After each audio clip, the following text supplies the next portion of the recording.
नमस्कार, जय जगन्नाथ। आज की इस पुस्तक विमोचन उत्सव की अतिथि हम सभी के आदरणीय कटक के लोकसभा सदस्य श्री भर्तृहरि महताब जी, साई इंटरनेशनल एजुकेशन ग्रुप की चेयरपर्सन डॉक्टर शिल्पी साहू जी और इस बुक की पब्लिशर श्री के सक्सेना जी, और जिसके लिए हम लोग आज यहाँ इकट्ठा हुए हैं, ऐसे इस किताब के लेखक आदरणीय आदर्श त्रिपाठी जी, सभी महानुभाव और अन्य साथीगण। अभी कहा गया कि मैं बहुत मानसून सेशन की व्यस्तता के अंदर यहाँ आया हूँ। वास्तविक मानसून सेशन चल ही नहीं रहा है।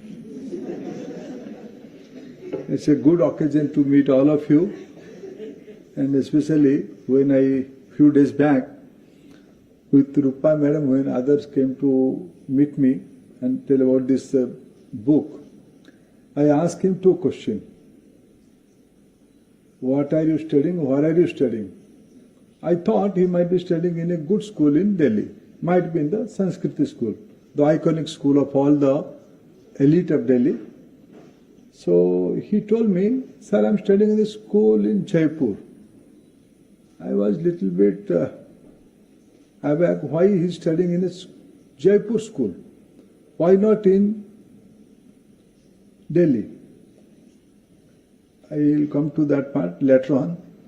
Then I will ask him, so you will become a civil servant like your mother, with a very firm and very categorical no.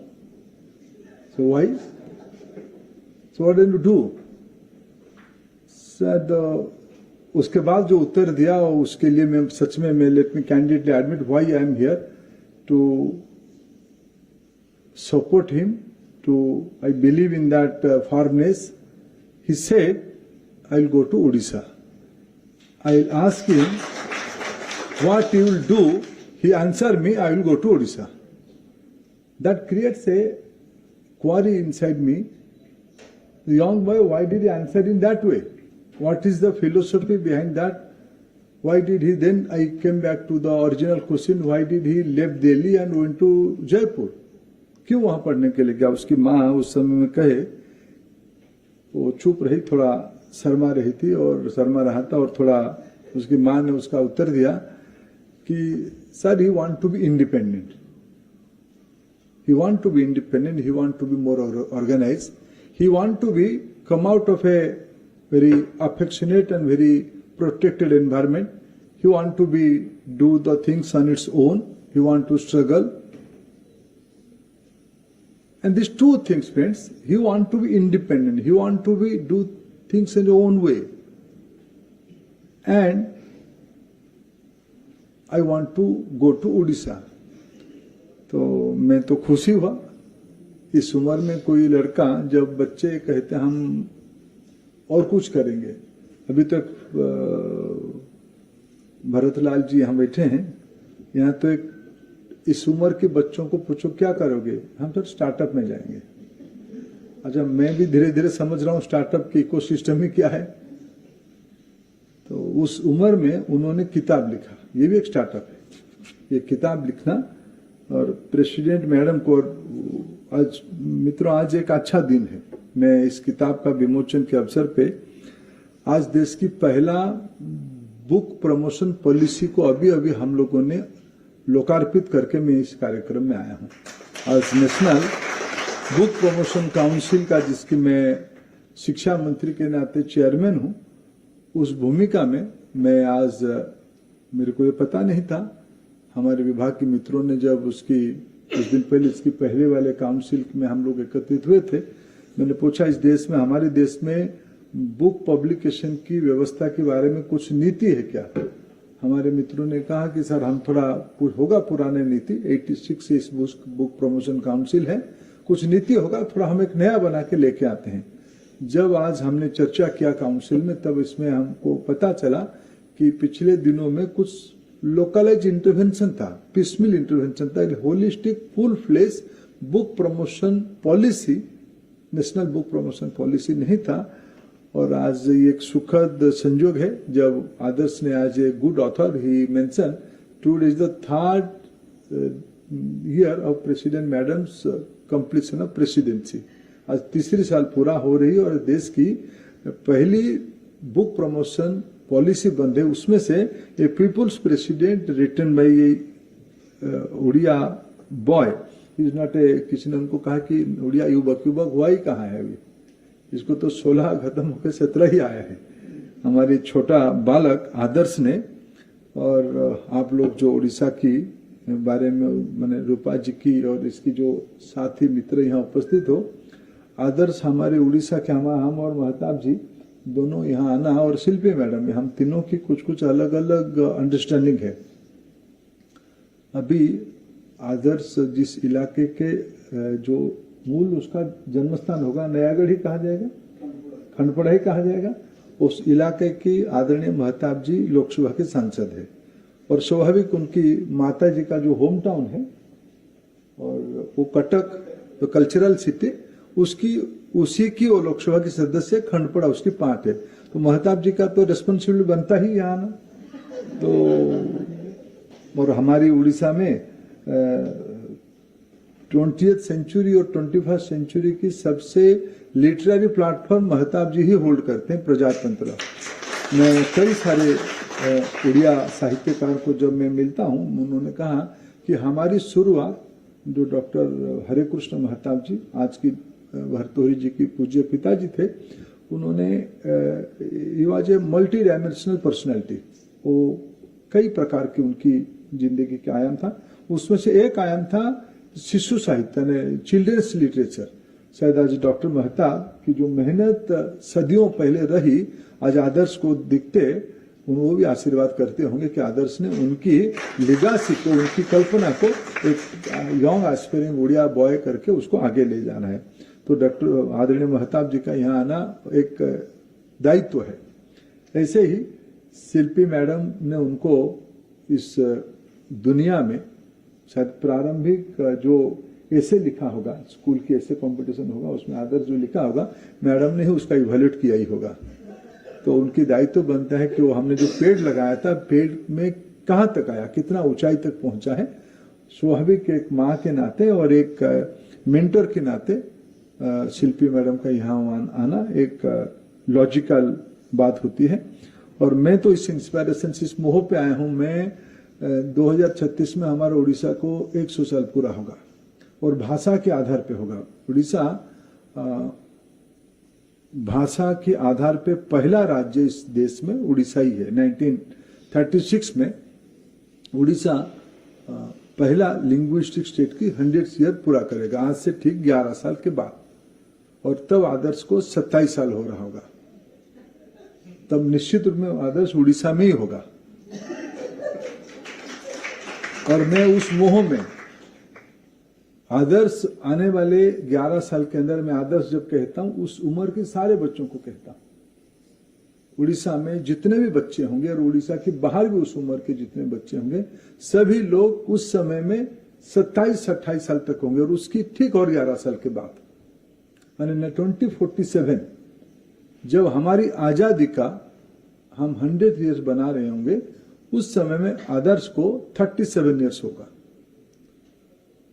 तो ये जो जर्नी आने वाले 11 साल और 22 साल की, उसकी आज एक सॉलिड फाउंडेशन यहां हम देख रहे हैं। उस फाउंडेशन को, और उस समय में आज हमारी कोई भी सोसाइटी का, कोई भी सिविलाइजेशन का एक आइडेंटिटी के लिए तलाश रहती है। Who am I? Where do I stand? What did I do? Who are my ancestors? Who are my colleagues? What is my future? उस समय में हम लोग लंबे समय तक महाप्रभु श्री जगन्नाथ को अपना आस्था करके हम मानते हैं, उनको हमारी आइडेंटिटी मानते हैं। और कंटेम्पररी पीरियड में समय समय के हिसाब से अनेक लोकल आइडेंटिटी, कंटेम्पररी आइडेंटिटी बने हैं। और निस्संदेह जब हम आने वाले 20-22 साल की प्लान कर रहे हैं और उसके बारे में विमर्श कर रहे हैं, उसके बारे में इस जेनरेशन की रोल एंड पार्टिसिपेशन के बारे में बात कर रहे हैं, उस समय में आज की कंटेम्पररी आइडेंटिटी क्या है, इसी समय में लिविंग आइडेंटिटी के नाते श्रीमती द्रौपदी मुर्मू का कोई विकल्प उड़िया समाज में नहीं है, यह मैं मानता हूं। और आदर्श ने राइटली, और अभी मैं शिक्षा विभाग में जब काम करता हूं उस समय में मैं रोज 2-4 चीज नया सीखने का मेरे को अवसर मिलता है, और मैं कोशिश करता हूं एक विद्यार्थी के नाते, एक पब्लिक पॉलिसी की स्टूडेंट के नाते मैं थोड़ा डीप जाऊं और उसमें समझूं। इन दिनों में मैंने ये सारे समस्या की एक समाधान, अभी कैंपस में बच्चे जब चले जाते हैं किसी भी कारण से, उसमें मैं खुद को दोषी मानता हूं। कुछ तो प्रॉब्लम है प्रोसेस की। भाई एक बच्चा जो आईआईटी की 4th ईयर तक पहुंच जाता है, क्या कारण रहा है कि वो सुसाइड करता है?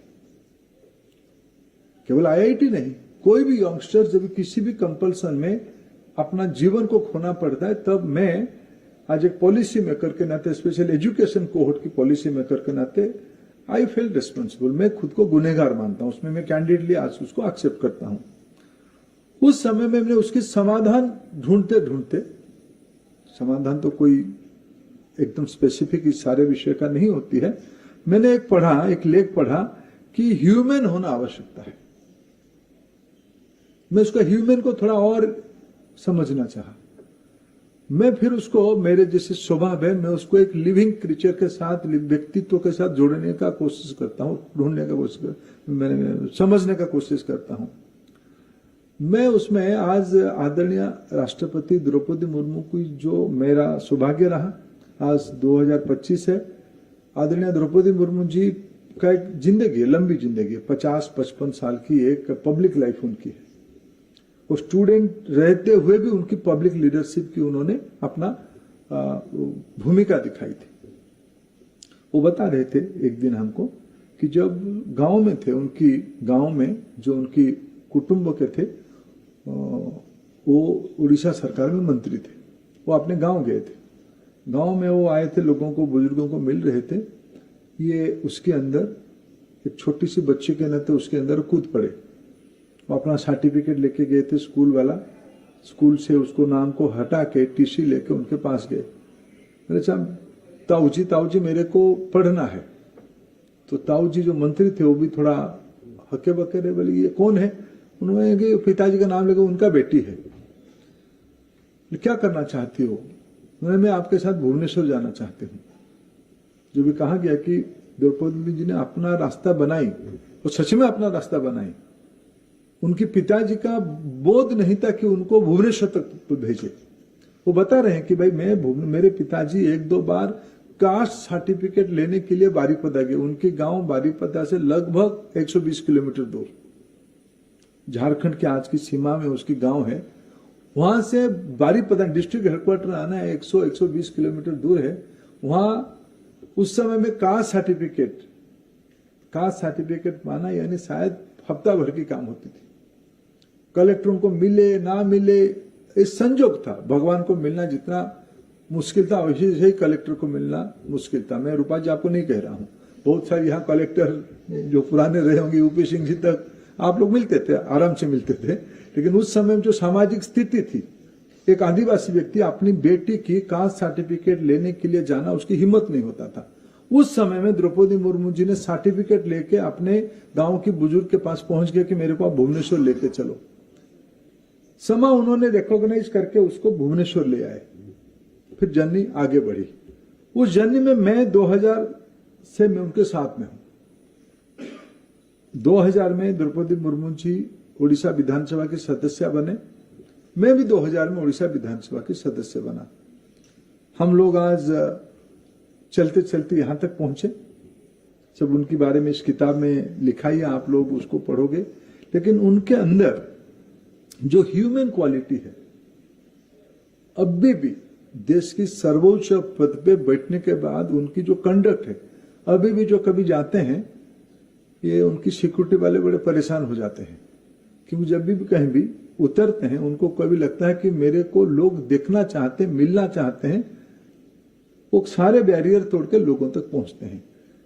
साहित्य में, लिटरेचर में और प्रसंगों में पीपुल्स रिप्रेजेंटेटिव कहना, पीपुल्स लीडर कहना, पीपुल्स पर्सन कहना ये सहज है, लेकिन उसको प्रैक्टिस करना ये बहुत ही मुश्किल है। सच में आदरणीय द्रौपदी मुर्मू जी पीपुल्स प्रेसिडेंट सच में खुद को साबित किया है। इसको उस समाज की एक छोटा बालक, मेरे को आदर्श को नौजवान कहना उचित नहीं होता है, उसका तो दायित्व तो आएगा ही। 18, 19, 20 साल में जब पहुंच जाएगा तब उसकी दायित्व तो आएगा। ये तो अभी आराम से लाड प्यार में खेलने वाला बच्चा है। एक बालक ने जब हिम्मत करता है एक बड़ा फिलोसॉफिकल पर्सनालिटी को आंकने के लिए, इसी में ही ब्यूटी है, उसी में ही मेरे को यही एक कारण है उसकी, जो उसकी अपने तरीके से बताया। मैं उड़ीसा जाना चाहता हूं, मैं समझ गया उड़ीसा जाके करेगा क्या ये, तो मैं क्यों मौका छोड़ूं कि अच्छे व्यक्ति को इकट्ठा करने में। तो 2027 और 2027 उसको जब 27 साल हो रहा होगा और 2000 उसको जब 37 साल हो रहा होगा, मैंने कुछ दिन पहले, 2 साल पहले उड़ीसा की एक युवाओं की कांग्रेगेशन में कहा था कि मैं स्पष्ट रूप में देख पा रहा हूं 2047 आते आते उड़ीसा की या देश की, मैं आजकल इस national, let me clarify and upscale my views from 2 years back to today in the national capital Delhi. By next, when country will be celebrating its 100 years of independence, the average decision maker's age will be 35. Today it is 55, 60. By next 20 years, 25 years, the average leadership age will be 35 to 40. मैं उस 35 की 40 के age group के बच्चे के साथ क्यों अभी से दोस्ती ना करूं? मैं इस आकर्षण में आया हूं और उसमें रूपा जी के सारे शुभेच्छु, उनकी सारे मित्र साथी लोग यहाँ बैठे हो, आप जिससे हो, आप अच्छे से, आपकी बिरादरी देश को चलाता ही है, अभी तक चला के आई है और अभी भी चला रहे हैं। लेकिन जो साथी मेरे साथ काम करते हैं, किए हैं, मेरे बहुत पुराने टीचर श्री यूपी सिंह जी यहाँ बैठे हैं। मैं जब पेट्रोलियम में आया, यूपी सिंह जी मेरे साथ काम करना शुरू किए। वो एक लंबा नोट लेके आते थे, एक बड़ा सा डायरी होता, फुल डायरी होता ना, और एकदम बड़ा डायरी लेके आते थे। मैं मेरे कल्पना और मेरे समझ उनके सामने बताता था। मैं सारे पेट्रोलियम उड़िया में समझा। मैं फॉर्चुनेट था कि हमारे पेट्रोलियम मिनिस्ट्री की सबसे क्रिटिकल पार्ट होता था एक्सप्लोरेशन, और यूपी सिंह जी हमारे जेस एक्सप्लोरेशन होते थे। मैं उनको सारे को, एक बार मेरे को याद है, यूपी सिंह जी को याद होगा कि नहीं होगा पता नहीं, मैंने उनको पूछा फोर्स मल्टीप्लायर क्या है। मेरे को अभी भी वो फोर्स मल्टीप्लायर की फॉर्मूला यूपी सिंह जी से मैंने सीखा है। आप लोग अच्छे काम किए हो, लेकिन ये सारे के बाद मैं कह रहा हूं आपकी एक सीमा है। आप अच्छे पढ़ के परीक्षा, यूपीएससी परीक्षा देके यहां तक आए हो, वरना आपकी कंट्रीब्यूशन अब तक का और आगे का मैं अस्वीकार नहीं करूंगा, लेकिन मैं स्पष्ट देख पा रहा हूं आप लोग आने वाले दिनों में अप्रासंगिक होने वाले हो। जिस मॉडल ऑफ गवर्नेंस हम सब मिलकर, मैं तो और अप्रासंगिक हो जाऊंगा। हम लोग जिस प्रकार की गवर्नेंस मॉडल हम लोग बना ही रहे हैं, इस प्रकार की एस्पिरेशन, इस सारे बंधन को, जो कभी एक फिलोसोफर कहते हैं रेनेसांस के बारे में, फिलोसोफर और एक प्रकार की इंटरप्रिटेशन करते हैं कि there is a new order, there is a new order. ये किताब लिखा क्या है, वो उसकी शैली क्या है, वो तो जिस परिवार से आदर्श आता है उसमें तो शब्द के वो सौदागर है। आप लोग नहीं जानते हो, उसकी परिवार की डीएनए में साहित्य है, उसकी परिवार की डीएनए में शब्दों के साथ खेलना है, उसकी परिवार की डीएनए में नया सृजन है। वो तो अपना काम किया ही है, लेकिन उसकी ऑडासिटी जो बनी है कि मैं भारत के राष्ट्रपति को आंकूंगा, मैं उसको एक कल्पना करूंगा, उनको मैं समाज के सामने राष्ट्रीय राजधानी में लिख के बताऊंगा। यही भारत की नई पीढ़ी की परिचय है और मैं आश्वस्त हूं उसकी प्रतिनिधित्व उड़िया भाषा भाषी एक लड़का कर रहा है और उस कन्विक्शन के साथ कर रहा है। मैं उस लिगासी को आगे ले जाऊंगा। मैं आदर्श को महाप्रभु की आशीर्वाद रहे, आदर्श की नाम पे आदर्श की पीढ़ी को आशीर्वाद रहे। आदर्श तो एक जेनरेशन की रिप्रेजेंटेटिव है। मेरे को अच्छा लगा जब उन्होंने अपने साथियों को बुला के मंच पे अन्य अतिथियों को महाप्रभु जी का प्रतिमा प्रदान किया। ये टीम बिल्डिंग का प्रोसेस होती है, यही लीडरशिप होती है। मित्रों, मैं आप सभी को उड़ीसा की ओर से आभार प्रकट करता हूं। आप एक उड़िया लड़के की क्रिएटिविटी को, उसकी एस्पिरेशन को, उसकी इमेजिनेशन को आशीर्वाद करने के लिए आए हो। मैं उड़ीसा की ओर से आप सबको आभार प्रकट करता हूं और फिर मैं एक बार महाप्रभु को प्रार्थना करूंगा आदर्श और उसकी पीढ़ी को और नई इमेजिनेशन दे। जो हमारी कल्पना है, कलेक्टिव कमिटमेंट है 21वीं सदी में नॉलेज बेस्ड एजुकेशन की दुनिया में, नॉलेज बेस्ड इकोनॉमी में हमारी बच्चे पढ़ लिख के दुनिया की लीडरशिप करेंगे, उसकी आज एक झलक हमने यहां देखा। बहुत बहुत धन्यवाद।